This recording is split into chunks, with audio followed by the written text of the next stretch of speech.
आपको अफसोसनाक खबर से आगाह करते चलें। खुड़ेवाला ड्रमेवाला मोड़ पर कार और बस के दरमियान तसादम।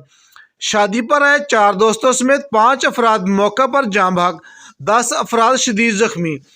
खुड़ेवाला ड्रमेवाला मोड़ पर कोस्तन वालों की एसी बस नंबर FTS 176 ने कल्टस कार नंबर LE 2539 को हिट किया और कार में सवार 4 लोग मौका पर जाम भाग हो गए। बस कार में हिट होने के बाद पास खड़ी ट्रैक्टर ट्राली से भी टकरा गई, जिसके नतीजे में बस का ड्राइवर भी मौका पर जाम भाग हो गया। बस में सवार 5 जख्मी हुए, जिनको रेस्क्यू टीमों ने बरवकत पहुंचकर तिब्बी इमदाद फराहम की और 5 शदीद जख्मियों को फौरी अस्पताल शिफ्ट कर दिया गया। हादसे के नतीजे में 5 अफराद मौके पर जान की बाजी हार गए।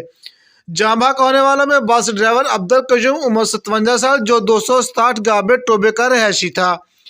कार का ड्राइवर मोहम्मद वलीद उम्र 25 साल, मंजूर वल्द खलील उम्र 45 साल, रजा वल्द खलील उम्र 26 साल, मतीन वल्द सलीम उम्र 18 साल। चारों दोस्त फरूखगंज मिस्री शाह लाहौर के रहायशी थे और जड़ावाला के नवाही गांव सौचक रुड़का में शादी पर मेहमान आए हुए थे।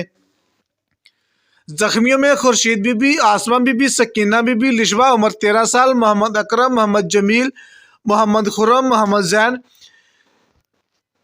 जबकि खुड़ेवाला रेस्क्यू 112 की टीमों ने जख्मियों को तिब्बी इमदाद देते हुए फैसलाबाद लैंड अस्पताल मुंतकिल कर दिया। जाम भाग होने वालों में 5 अफराद की लाशों को भी अस्पताल मुंतकिल कर दिया गया है। कैमरामैन टीम के साथ मियां आबिद हुसैन, फास्ट 92 न्यूज़, जड़ावाला।